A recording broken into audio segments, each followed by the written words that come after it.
On the morning of November 10th, 2015, when Davy Blackburn returned from the gym, he lingered a few minutes in his car to take a phone call before stepping into his home on Sunnyfield Court.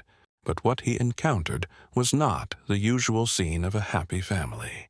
Instead, it was a blood-soaked crime scene that would not only shatter the life of a young pastor's family, but also shake the entire city of Indianapolis and raise profound questions about faith, forgiveness, and the nature of evil. This story begins in a peaceful city and a pure love built on the foundation of faith. Indianapolis, the capital of Indiana, has long been known as a city that perfectly blends vibrant modernity with deep-rooted ancient traditions. The city is renowned for the Indianapolis Museum of Art, year-round lively music festivals, and especially the Indianapolis 500 car race. For many Christian families like the Blackburns, Indianapolis was not just a place to live, but a home of God, a peaceful community where they could build their faith, raise their children, and serve the community. Yet, it was in this tranquil place that an unimaginable violent tragedy unfolded.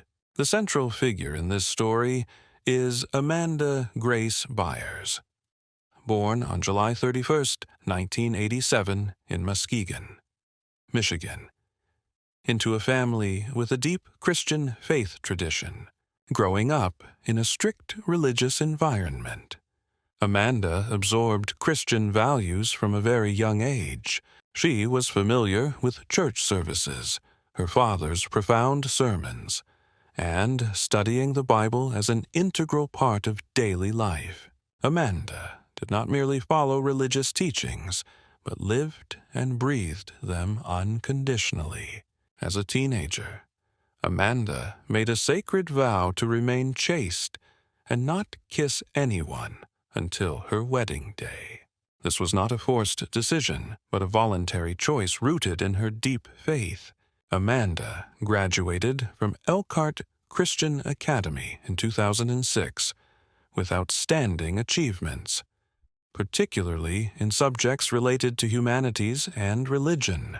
She continued her education at Pensacola Christian College, a university known for its teacher training program based on Christian principles, and graduated in 2008 with an associate degree in elementary education. Those who knew Amanda described her as someone whose soul and actions always reflected unconditional love for others. She not only taught children academic knowledge, but also instilled in them moral values and compassion. In the church community, Amanda was known as an active volunteer, always ready to help struggling families and participate in charitable programs. Next is David Davy Blackburn, born in Tuscaloosa, Alabama, in a family with a strong religious tradition. From a young age, Davy displayed natural leadership abilities and exceptional oratory skills. He studied theology at Southern Wesleyan University, where he not only learned about doctrine, but also developed his ability to connect with people. Davy had grand ambitions to spread faith, particularly to young people. He believed that the younger generation needed religious messages delivered in a modern, accessible, and relevant way. This vision shaped his future career path. Fate brought Amanda and Davy together at a Hawk Nelson Christian Band concert. This blind date was arranged by Amanda's sister and Davy's best friend, who believed the two young people would be a perfect match. From their first meeting, both felt a special connection. Amanda was drawn to Davy's sincerity and passion for faith. While Davy was immediately captivated by Amanda's pure beauty and kind soul, they could talk for hours about faith, their dreams of serving God, and their plans for the future. Their relationship developed while they attended different colleges, so they had to date long distance. The vacations they spent together became their most precious moments. They shared deep thoughts about religion, often quoting favorite Bible passages, and found joy in life's small things. Davy gave Amanda the affectionate nickname Milk Girl, after a playful mock milkshake drinking contest they had together, recognizing the importance of building a healthy relationship. Both sought premarital counseling to learn how to communicate effectively and resolve conflicts in marriage. This demonstrated their seriousness and thorough preparation for married life. On August 1st, 2008, Amanda and Davy were married in a fairy tale-like wedding. Davy later shared that from their first kiss on their wedding day. He felt a special bond according to God's divine plan. For both, this was not just a union of two hearts, but a merging of two souls blessed by God. For the first 4 years of their marriage, they lived in South Carolina, where Davy served as an associate pastor at New Spring Church under the guidance of Pastor Perry Noble, one of the most influential religious leaders in the southern United States. This time allowed Davy to gain valuable experience in managing a large church and developing programs for young people. In 2012, Davy proposed a major move, relocating to Indianapolis to start a new church focused on youth. Amanda was initially hesitant, as it meant leaving family and friends, but she eventually agreed, trusting in God's greater plan for their lives. In Indianapolis, they founded Resonate Church, an independent church with a modern style, lively music, and messages tailored to the millennial generation. Davy regularly posted weekly YouTube videos on topics like relationship advice, conflict resolution, and biblical teachings on intimacy. These videos attracted thousands of views and built Davy a large following. In 2014, their small family welcomed a new member, their son, Weston Blackburn, a healthy and adorable boy. At this point, their life could be considered perfect and deeply happy. Later, Amanda was pregnant with their second child, a girl they named Evie Grace. On the morning of November 10, 2015, a typical Tuesday, Davy Blackburn woke up early, as usual, to go to the gym. This was part of his daily routine. He left the house at 6:00 a.m., leaving Amanda fast asleep, and their young son Weston still in slumber, following a common habit in this safe neighborhood. Davy left the front door unlocked. This was a long-standing tradition in peaceful suburbs, where residents trusted in the community's safety and never imagined intruders, while the Blackburn family slept soundly in their cozy home on Sunnyfield Court. 3 criminals were planning a series of burglaries in the area. Larry Taylor, 18, Jalen Watson, 21, and Deano Gordon, 24, were the names that would forever be remembered as those who shattered a happy family's peace. This was not their first criminal act. They had already committed 2 burglaries earlier that morning in the same area. The first occurred at 5:20 a.m., when they broke into a home through a sliding glass door and stole a phone, laptop, wallet, and car keys while the resident slept. Notably, they knew there was a security camera but ignored it, showing their recklessness or lack of experience. 3 hours later, They committed a second burglary on Sunnyfield Court, breaking in through a patio door and stealing 4 TVs, a MacBook Pro, a Tiffany pearl necklace, a women's pink sweater, a remote control, a bag of oranges, and bedding. The theft of seemingly low-value items, like the remote or bedding, suggested panic and a lack of a clear plan. The Blackburn home became their third target, discovering the unlocked front door. The 3 criminals decided to enter, in their minds. This was just another simple burglary get-in, steal valuables, and leave unnoticed. But their plan went awry when they encountered Amanda. She had woken up and noticed the intruders. Instead of fleeing or screaming, Amanda, with her courageous instinct to protect her family, attempted to confront the situation. Larry Taylor, the youngest but seemingly most aggressive of the group, struck Amanda with a gun. When she fought back and lunged at him, Taylor opened fire in his later testimony. Taylor coldly described shooting her twice because she jumped at him, and he didn't want to be scratched. This statement revealed a chilling lack of empathy from a young killer. But it didn't stop there. After Amanda fell, Taylor approached her and shot her in the back of the head.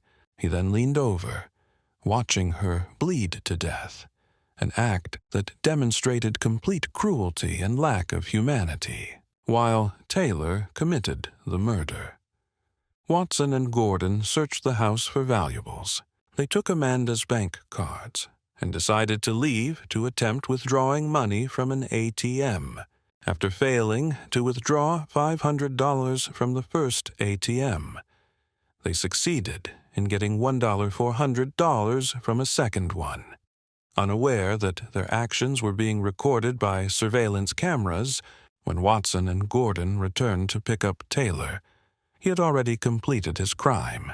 Amanda lay in a pool of blood, lifeless, and the unborn daughter in her womb could not be saved.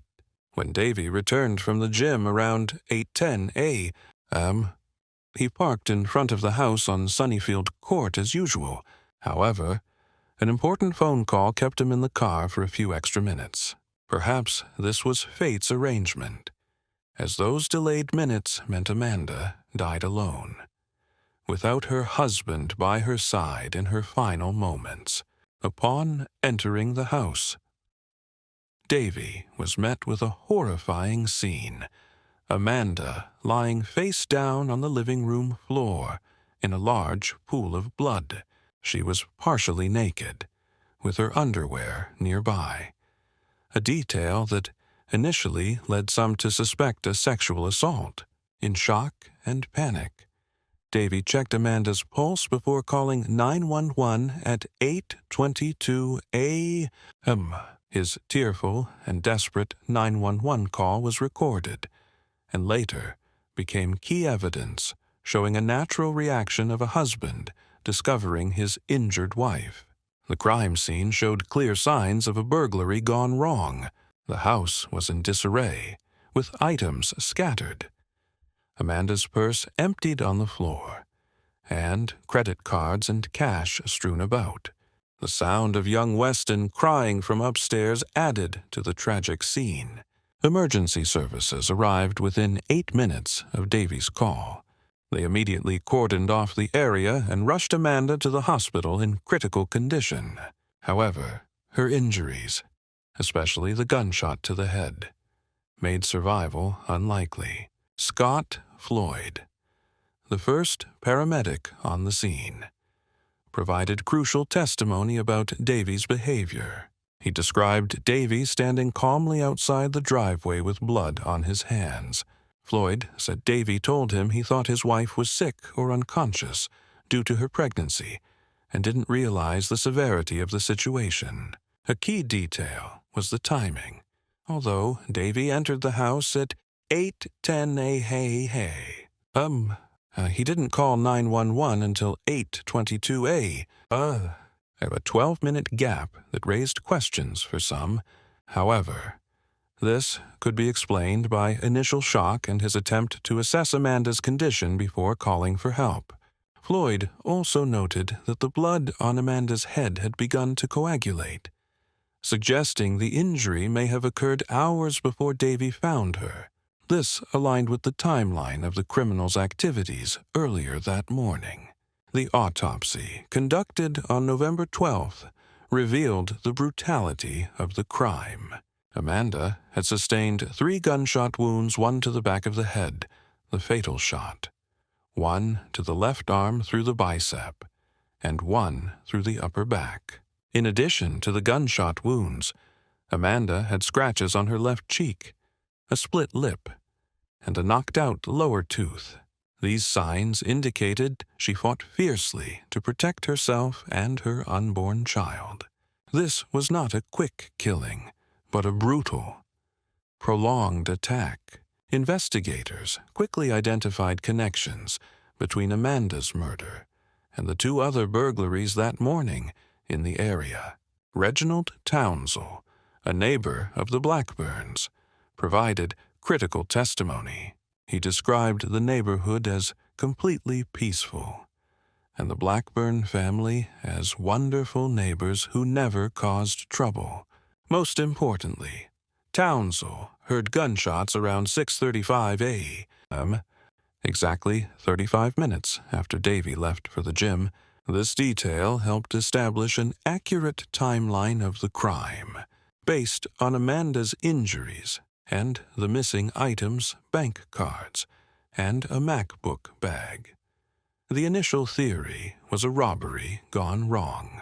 However, the multiple gunshots, particularly the execution-style shot to the head, suggested a level of cruelty beyond a typical burglary. The investigation was conducted systematically and professionally.